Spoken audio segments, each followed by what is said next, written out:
Dulu saya itu heran sama Abu Hanifah karena membolehkan merujuk wakaf. Wakaf itu kan nggak boleh ditarik kembali dalam mazhab Syafi'i dan hampir semua ulama bilang gitu. Tapi kalau kata Abu Hanifah, jika nazir yang nerima itu tidak sesuai rencana kita, keinginan kita, itu boleh narik kembali. Fa innal waqfa atiyatun makhdah, kata beliau. Wakaf itu ya pemberian normal saja. Suatu saat ada peristiwa gini Pak Arifin, ya, ada orang kaya raya mewakafkan tanah itu senilai kalau nggak salah itu 60 miliar. Singkat cerita beliau bermain apa gitu, bisnis apa itu bangkrut, kemudian itu belum disertifikatkan wakaf, kemudian nggak ada yang disawang coro Jawa, nggak ada yang dilihat, terus mau dibeli sama nyuwun sewu, sampai yang mau beli yang mampu itu non muslim. Singkat cerita ada orang kaya muslim yang mau beli itu, tapi ada problem karena itu wakaf. Tapi kalau nggak dibeli itu malah dibeli non muslim. Tanya saya, akhirnya saya jawab nggak apa-apa, dibeli saja, ngikuti mazhab Abu Hanifah. Karena kalau mazhab Syafi'i itu nggak sah semua pembeliannya. Tapi apa artinya mazhab kalau kita berpikir nggak sah, tapi yang jual melakukan? Nah itu yang nggak dipikirkan oleh orang-orang fikih yang di Menara Gading. Apa gunanya kita bilang nggak sah, tapi yang punya tanah tadi tetap menjual. Karena tidak mengindahkan hukum itu, mau apa coba? Makanya saya bilang bagi tentang Gus itu nggak ada kaulnya dalam mazhab Syafi'i. Saya bilang kamu mengharamkan itu tidak ada gunanya, karena itu tetap dilakukan. Jadi kita pertimbangannya ndak itu, daripada dikuasai situ mendingan kita. Betul. Nah itu sisi-sisi fikih. Makanya ini kita ngaji fikih ndak segampang itu memberi fatwa, karena pertimbangannya banyak Pak. Ndak hitam putih. Ndak hitam putih gitu maksud saya, ini cerita. Jadi nanti kamu ngerti. Jadi mau apa coba? Itu kan ibarat gini. Hukumnya kita ngajar perempuan itu masalah sebetulnya secara, karena itu ajnabiyah. Tapi fikih mentoleransi li ajli ta'lim, karena untuk belajar enggak apa-apa. Kalau sudah jadi fakta itu ribet. Dia maunya belajar sama kamu, dan sekali kamu tidak mau belajar ke yang lain yang potensi menyesatkan. Jadi fikihnya bukan masalah nazar lagi, sudah penyelamatan. Ribet kan kalau sudah begitu. Saya punya kenangan yang menurut saya itu harus jadi trauma. Siapapun harus jadi trauma. Ini cerita sedikit. Ini masih ngaji fikih, pertimbangan. Ada orang itu sangat khusyuk, Pak Rifin. Sangat khusyuknya di rumahnya Pak Wafa itu nggak ada TV, nggak ada motor, nggak ada apa saja. Ketika anaknya berkembang agak dewasa, itu pertama naik motor, itu ya utang jasa sama kawan-kawannya. Pertama dia ngelihat nikmati TV ya dari kawan-kawannya. Corong Jawa, mbek tanggane lah. Padahal orang tuanya ini protektif justru karena banyak tangganya sing ndak pati Islami lah. Ya mereka orang Islam tapi ya nggak sholat, nggak apa. Singkat cerita orang tuanya ini datang ke rumah saya nangis, Mari. Nangis Gus, sekarang saya ikrar bahwa mazhab abah jenengan Kiai Nur Salim, bapak saya itu, mazhab jenengan itu lebih hebat timbang mazhab kula. Nangis dia. Dulu saya itu agak menyalahkan Kiai Nur Salim jenengan karena longgar di rumah ada TV, ada motor. Terus dia cerita. Nah karena anaknya ini pertama bisa naik motor, untuk anak ABG ini kan jasa yang luar biasa.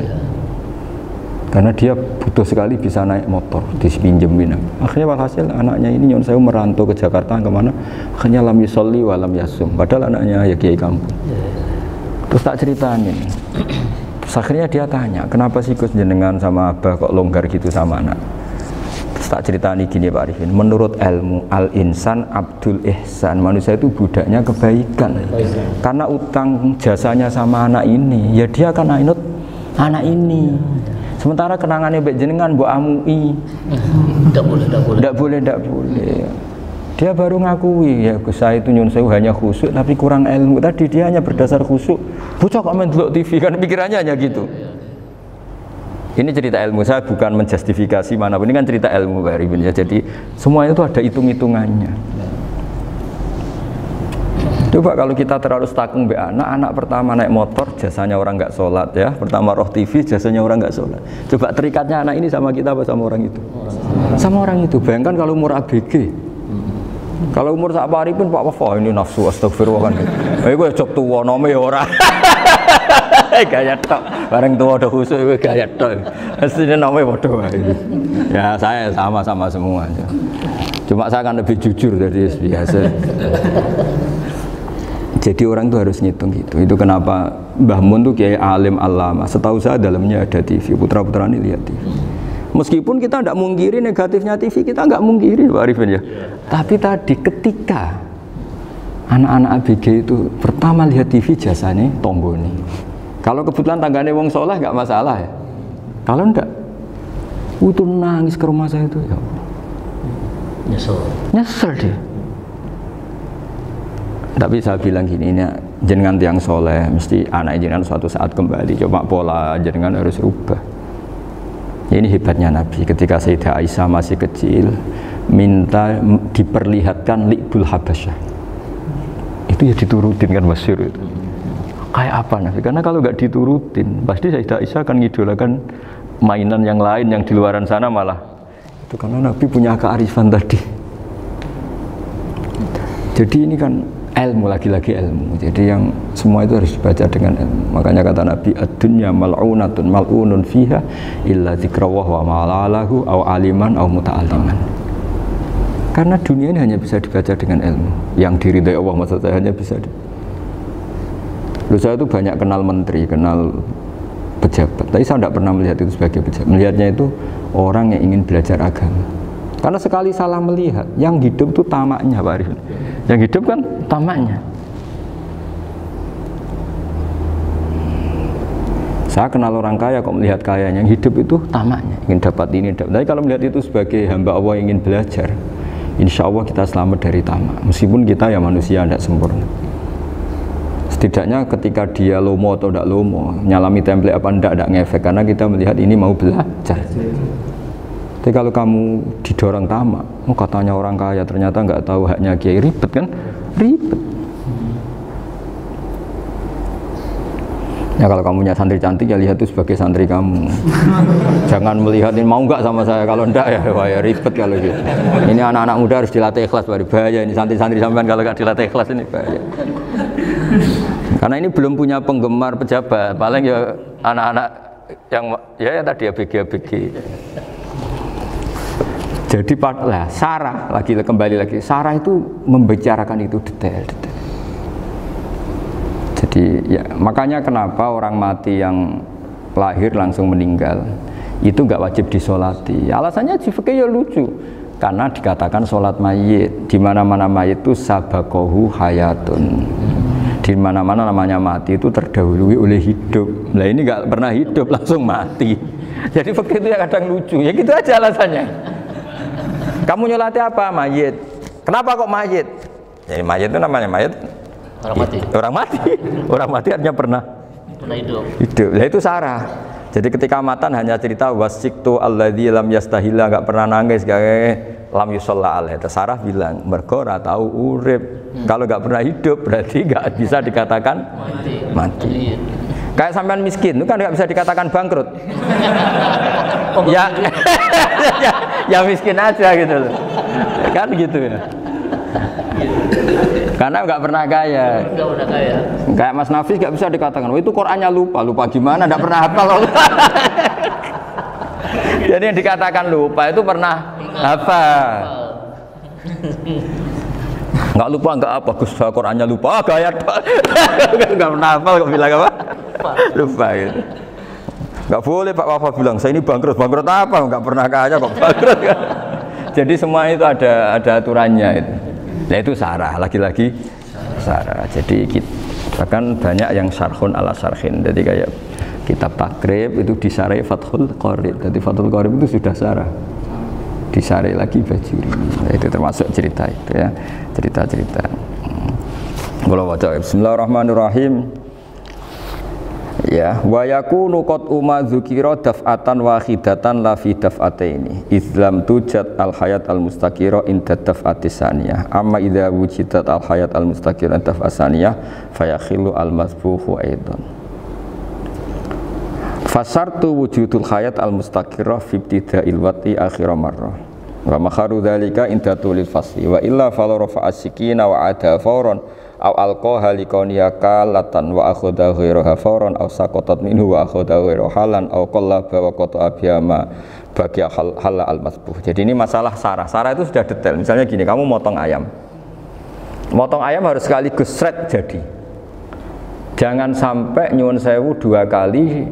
Jangan-jangan misalnya gini, ayam tak potong, pas ke kiri separuh, ya ke kiri separuh apa hulkumnya. Pak Arifin datang, Assalamualaikum Gus Pak, waalaikumsalam, terus santai jagungan dulu. Jagungan sampai pesonya itu nggak meneruskan. Bareng-bareng balik salam, ingat lagi loh ayam saya ini. Ketika saya meneruskan ini, potensi ayam ini sudah mati atau sudah hidup yang ini masih mazhab Syafi'i loh ya. Atau sudah hidup yang sudah tidak normal. Artinya apa? Penyembelian kedua yang mengeksekusi tadi sebenarnya mengeksekusi barang mati. Yang penyembelian pertama tidak bisa dikatakan penyembelian karena tidak sampai mati. Penyembelian kedua berstatus setengah mati. Nah, kalau seperti itu maka haram. Kecuali itu dilakukan secara fauron. Fauron dicontohkan nyembelih ternyata pesunya kedul terus ngambil yang lain, tapi fauron langsung atau terjatuh ngambil langsung. Ya itu boleh karena ditoleransi. Tapi kalau kalam ajnabi kata tadi mohon Pak Arifin, seperti Pak Arifin alhamdulillah sehat. Jaminan mau rawuh dari ayamnya asem mana? Ini harus sebar. Ini orang ngawur betul. Jadi, lah itu sarah. Bicara sampai detail itu sarah. Jadi ada sekian kemungkinan. Jadi ya, jadi termasuk yang diandaikan apa? Nah, hayat mustaqirah itu batasnya yakunu maha ibsorun bi ikhtiarin wa nutkun bi ikhtiarin wa harakatun ikhtiyariyah. Hayat mustaqirah itu kalau dia betok-betok itu ya karena karepnya. Maksudnya gini, gamane cara roh pitik wedok engkek yo cek karepe dhewe. Cara dia melihat peso itu karepe ya masih lari. Jadi misalnya ada ayam. Ayam kita sembelih baru luka sedikit. Belum sampai andaikan dibiarin ya mungkin suatu saat sembuh, luka. Terus melihat kamu lari ketakutan karena kamu dianggap gladiator, killer lah.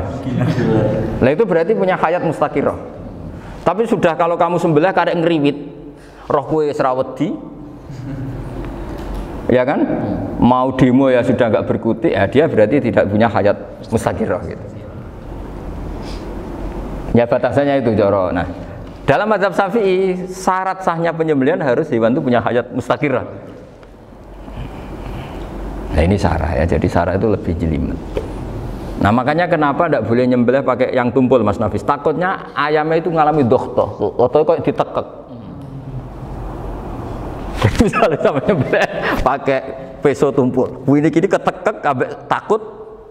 Kan dia misalnya ayamnya jantungan, roh peso wis setruk kan, udah gitu ketekek. Nah itu mati dulu pasti itu. Siksa. Jadi pas diongok-ongok ini sudah mati. Jadi nanti kalau di akhirat, sebetulnya saya sudah mati loh, ngawur. Wah apalagi nganggo keris naga sosro, wah itu sudah gereng sakti kan, diginikin tok sudah mati kan. Makanya bahaya nyembelih pakai keris-keris sakti karena sebelum terpotong sudah mati, saking saktinya apa? Keris itu misalnya gitu. Baru nempel. Makanya nanti suatu saat ada pertanyaan ini, boleh enggak nyembelih ayam orang yang rainya itu sangar? Wah itu haram, kena. Oh itu mesti mati dulu. Kumisen tatonan apa? Algojo. Iya kayak algojo. Ayamnya jenis apa? Stroke ya? Jenis penakut. Pas mau disembelih gitu, tidak mati. Jadi hati-hati ya nyembelih ayam. Jadi kalau orang kampung Pak Arifin ya, orang kampung mudin kampung. Mungkin kalau orang kota sudah nyuwun sewu gak peduli. Kalau orang kampung itu apa itu Pak Arifin? Kalau nyembelih jago itu sampai apa itu? Ilatnya dikeluarin dong. Oh iya. Apa ini? Iya karena takutnya katanya beberapa yang kaget itu kelek apa? Ketelan. Iya ketelan ya. Ya itu ya ada kearifan gitu, tapi ya terlalu ya menyiksa ayam. Tapi memang potensi katanya Pak Arif. Katanya yang ahli-ahli itu ya. Jadi kalau dia jago ya mau disembelih, saking takutnya itu. Kalau orang Jawa kalau takut kan yang ngelek idu ya.